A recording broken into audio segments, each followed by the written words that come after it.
Well, welcome back to the Tennessee Frugal Craftsman. I'm running my last few boards out of that 12-foot pile. We've got 6 more boards here to run. Try to get those through this evening. Wanted to give you an update. There's been a lot happening here. A lot happening in my personal life, a lot happening with the just general things that are going on here on the property. One of the major issues that we've had are holdups. Actually haven't done much work out here for almost a week, and that is because my wife and I welcomed a new little baby girl into our family. So my family is growing, so I really need a bigger house now. And we are very happy and blessed. We have a healthy baby little girl, healthy baby girl.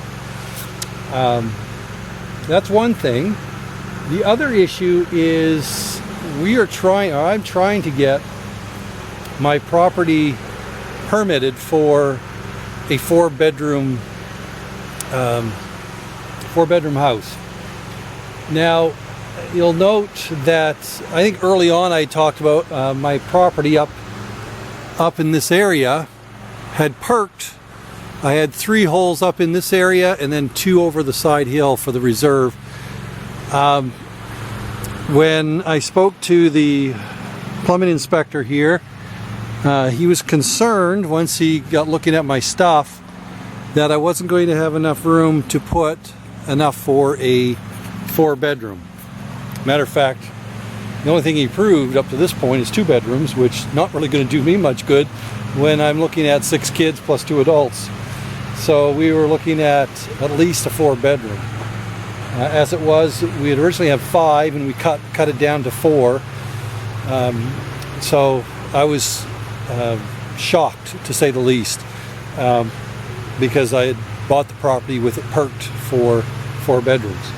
So I've been in the process of trying to get somebody out here to actually lay out or tell me what can be done on this property. I've had one company come out, one gentleman came out on Saturday. He looked at it, he said we might be able to get a 3, 4 maybe pushing it. So anyway you look at it, it's going to be a tough row to hoe, that's for sure, to get it in. And a lot of it has to do with just the spacing of the perk holes. So that's a note to self, especially in the areas where it requires a perk test, to make sure that the holes are perking close enough together to actually get them so you can link your fields. So that's the first issue, and actually I was supposed to have someone come out this evening, but they haven't shown up, so I'm hoping to have at least 2 to 3 more people out to give me a look at it and a rough estimate. But we're going to have it laid out. The inspector is going to have to sign off on it before we can actually progress, which means before I can pull a permit to dig my basement, I've got to have that done. So you can only imagine how much frustration that is. So I haven't, like I said, got a lot done beyond what I was doing on my last update. Now I will come around here, as you can see here, I think in the last update I had a smaller pile of boards. So I've got a really nice stack of pine boards here. Most of this stuff is clear, or pretty much clear, as you can see here. Every now and again you get one with a knot or 2. But this stuff is mostly clear, which means it'll work excellently for doing all of trims and moldings and whatnot. And then I'm putting stuff over here that I can use for boarding in anything to floors or whatever.